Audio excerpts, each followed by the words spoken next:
Hello, everybody, and welcome back to Base Paths and Brewskis. Today I have episode 9, the BnB All-MLB preseason team. Like I mentioned in the last episode, this will be a monthly occurring episode format, kind of like the All JM team that Talkin' Baseball does. I'll basically do the best player at every position I feel that I would like to have on my team up to that point in the season. So, say we're in June, finish up May, I'll have my all BnB team, my BnB all MLB team up until that point. So it would count the stats for April and May. That's kind of how I want to go about this, kind of similarly to what they do on Talkin' Baseball. So let's jump right into it. The BP, once again, kind of like last episode, as I'm recording these back to back, was the Sprecher Cream Soda Fire Brewed, made with honey. Delicious. Already halfway through it. Give it another sip. Mm, very good. If you want to hear kind of why I'm drinking a cream soda, tune into the last episode. I do not feel like going over that again. First player, let's start with our starting pitcher. We have Spencer Strider. Doesn't get much better than Spencer. He his spring training has been lights out. I'm trying to get his numbers up here quick. I think I saw it earlier, like 30 some innings. I want to say like 37 innings with, let's see, here it is. Oh, 18 innings, excuse me. I don't know if Baseball Reference is updated. I thought it was more, but anyway, 18 innings. No, this isn't updated. Yeah, I think he's around 37 innings with like 2 earned runs. It's like a .79 ERA, tons of strikeouts. He's working his breaking ball even more. His fastball run value was a 2 last year, surprisingly. 12 has for his breaking run value. This dude's a stud. His baseball savant is pretty much all red, besides his ground ball. Excuse me, I was gonna say Green Bay percentage. Wrong GB. Um, his average exit velocity is going to be a little higher, but that's just because of how hard he throws, so you kind of have to expect that.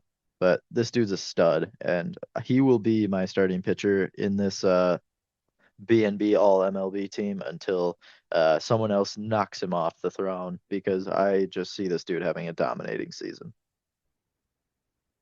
The next guy I have is Mr. Clase, Emmanuel Clase, as my relief pitcher. The dude's a stud as well, just like everyone else on this list.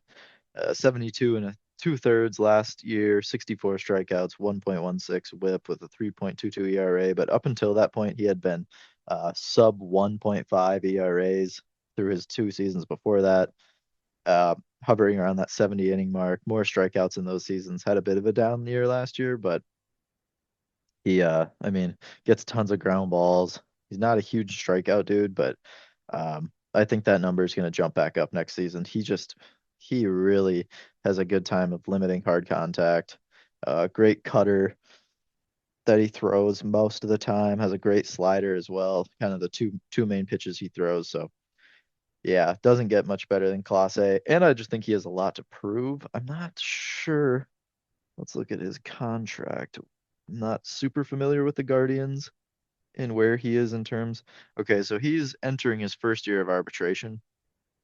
So he does he have a oh he has an he was extended. Okay, so 2.5 this year, and then it looks like 27 and 28 he has club options for 10 million, which Guardians have to take that. I mean, this dude, he's gonna prove it every year. He's gonna throw good innings, and that Guardians pitching staff is heavily relied on, and I think he's a big reason why. So moving on to our catcher, I had Mr. Sean Murphy. Um, he can hit, he can field as a catcher. I mean, his dude's a stud out there. His baseball reference WAR had him listed at a 3.9 last year, 3.6 the year before. He's got a gold glove at the catcher spot. Um, he's a dude who a 365 on base, 478 slug. I mean, the dude's a stud as a catcher, not only behind the plate, but uh, in the box as well.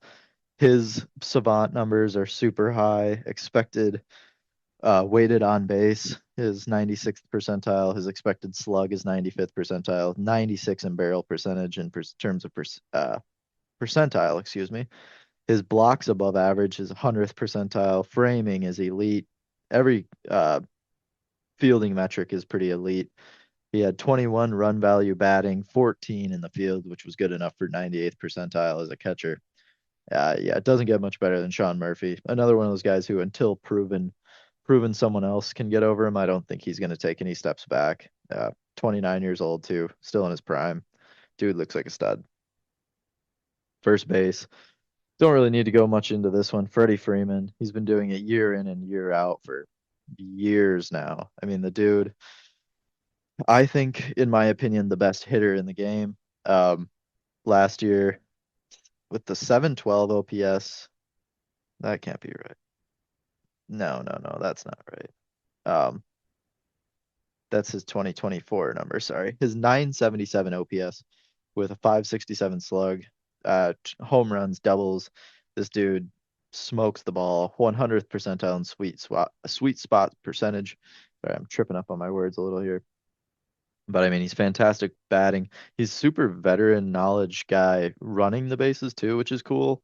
And as a first baseman in the field, he can only do so much fielding, but he, positive run value there as well. Second base, got Marcus Semien, him, and spoiler alert, Corey Seager will show up on this list as my shortstop, but we'll get into that a bit later. He smokes the ball, 33 run values on Savant. Sweet spot. He doesn't strike out a ton. He's great range as a second baseman. He's athletic enough running the base paths. Yeah, this dude. I'm excited to see what he can do. He's kind of had that breakout year now. And the success in the playoffs, bringing this team their first World Series. And he does not seem like the kind of guy who would be taking part in any kind of World Series hangover. He's had bounce backs in his career, and I think he's going to want to stay at the level he's at right now. This spring training with a 995 OPS through 53 plate appearances, he looks just fine and poised to destroy the ball some more this season. So shout out to Marcus. At third base, I got J Ram. He, I mean, can pack a punch. Ask Tim Anderson about that. He's the heart and soul of the offense for Cleveland.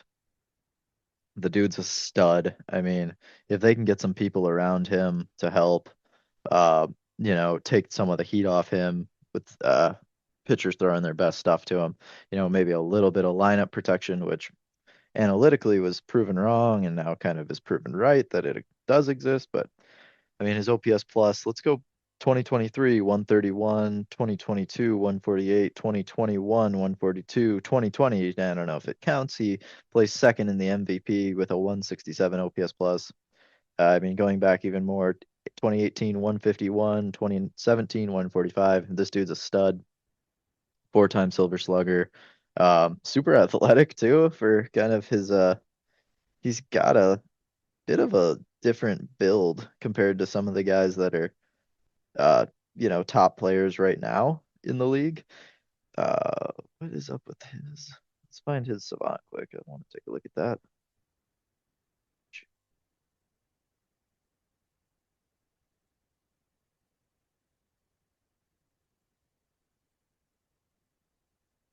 Where is he?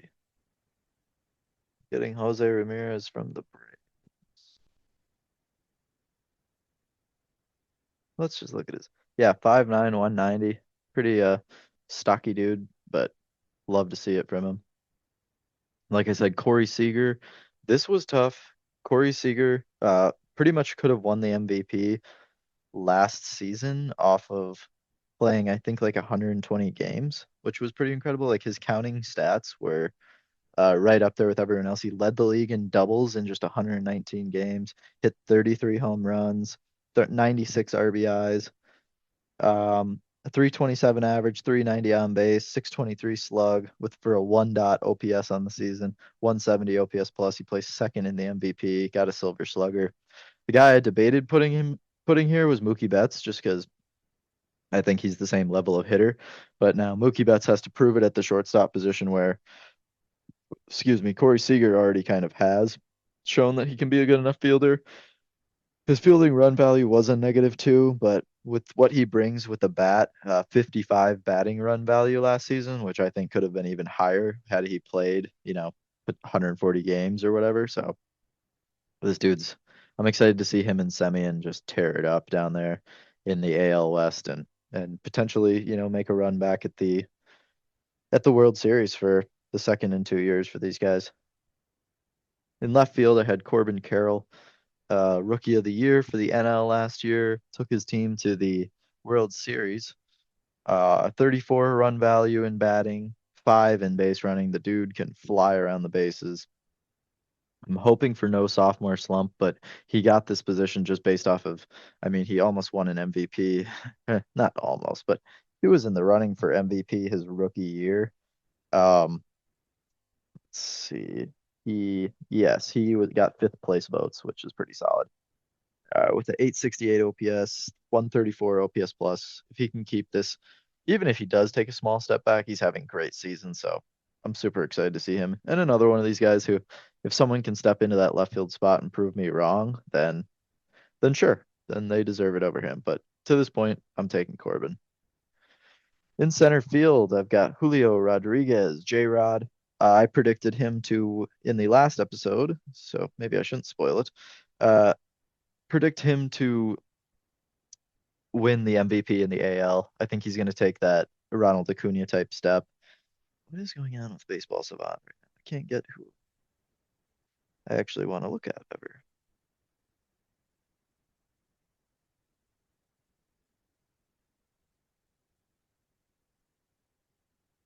Um, last. Oh, Julio Rodriguez. What am I talking about? It's Julio Rodriguez. I don't know why I was thinking Jose. Probably because of uh, J Ram, but Julio Rodriguez. I see him. He's already been a Rookie of the Year, kind of like Acuna, and this is I see his breakout as MVP. Last season he placed fourth in the MVP voting, um, and I can see him taking that last step to really, really get a spot. Obviously a huge run value in fielding, batting, and running. The dude's a beast. A lot of attention near the All-Star break last year as it was in Seattle, so kind of opened my eye to who he was as a player. I was not familiar with his game, as the kids are saying. I am a kid somewhat at 22, so maybe I shouldn't date myself. But yeah, I mean, he seems like a stud. So I'm excited to watch some more of Julio this season, and I'm not sure if the Brewers when they play them, but I'm excited for that series. My last fielder I've got is Ronald Acuna. Not much needs to be said. NL MVP, 40-70 season. Dude can field, dude can hit, he can run. I don't think he'll have the stolen base numbers because he's not going to be probably chasing that historic number like that, but doesn't mean he's not going to get 50 stolen bases. So always a threat to win the MVP again. And until someone can dethrone him, he's going to be my right field guy. At DH, I've got Shohei Ohtani. He hits, I mean, the dude's incredible as a hitter. Don't know now looking at his little bit of a little trouble he's gotten himself into. It seems that he could have something going on with some legal issues with gambling, but I mean, if he has a 54 batting run value again, it's hard for me not to pick him. 44 home runs last year, and I think as a Dodger, he's just gonna absolutely tear it up. So looks like he was meant to be in the Dodger blue, and I think there's gonna be some good competition at DH, but I've got to take Shohei Ohtani to start the year. Last guy I have is Ketel Marte. I had him as a utility guy just because in the past he's played some different positions. I don't know if I think he'll stick at second base this year for him. Yeah, like let's look at 2023. A lot of second base, some shortstop, center field. But in the past, I mean, he's got over, 10 starts at second base, shortstop, left field, or excuse me, center field. So to me, that's a true true util guy, but I think he's going to play a lot more second base. Might end up having to start being categorized as just a second baseman. But it was hard for me between him and Ha-Seong Kim. But to me, Kim kind of was labeled just as a second baseman last year and kind of lost that utility role. But his 2023 season helped the Diamondbacks get to the World Series with a 358 on base, 485 slug. The dude's he's good. He's good at ball. 4.9 WAR. I think he's going to keep building on that. And this team just looks like they're confident. Coming off his NLCS MVP, I think he's really going to try and put the team on his back with Corbin Carroll at the top of the lineup there, and I'm excited to see what he can do. So that it rounds up my BnB All-MLB preseason team. So the next time this will come out will be my my BnB All-MLB team through April. So that'll be coming early May. This is my team. If you're watching, let's run through it one more time. Pitching, Spencer Strider and Emmanuel Clase. Closing, catching, I have Sean Murphy. At first base, Freddie Freeman. Second base, Marcus Semien. Shortstop, Corey Seager. Third base, Jose Ramirez. In the outfield, left field, Corbin Carroll. Center field, Julio Rodriguez, not Jose Rodriguez. Don't know what I was thinking. Ronald Acuna Jr. in right. DHing, I have Shohei Ohtani. And my utility, I have Ketel Marte. So that's my squad. What would your team be? That's the interactive piece of this episode. Drop below anything you'd change, potentially make your own roster and let me know. Talk to me about it on socials, X, Instagram, TikTok, comment on Spotify or YouTube. Let me know what you think, what your team would be. Let's go to our B&B beer requests. If you have any beers you've been dying to try, if you have a go-to beer that I need to try, comment or reach out on any of the socials listed below with what I should drink next. Let's finish up this Sprecher cream soda.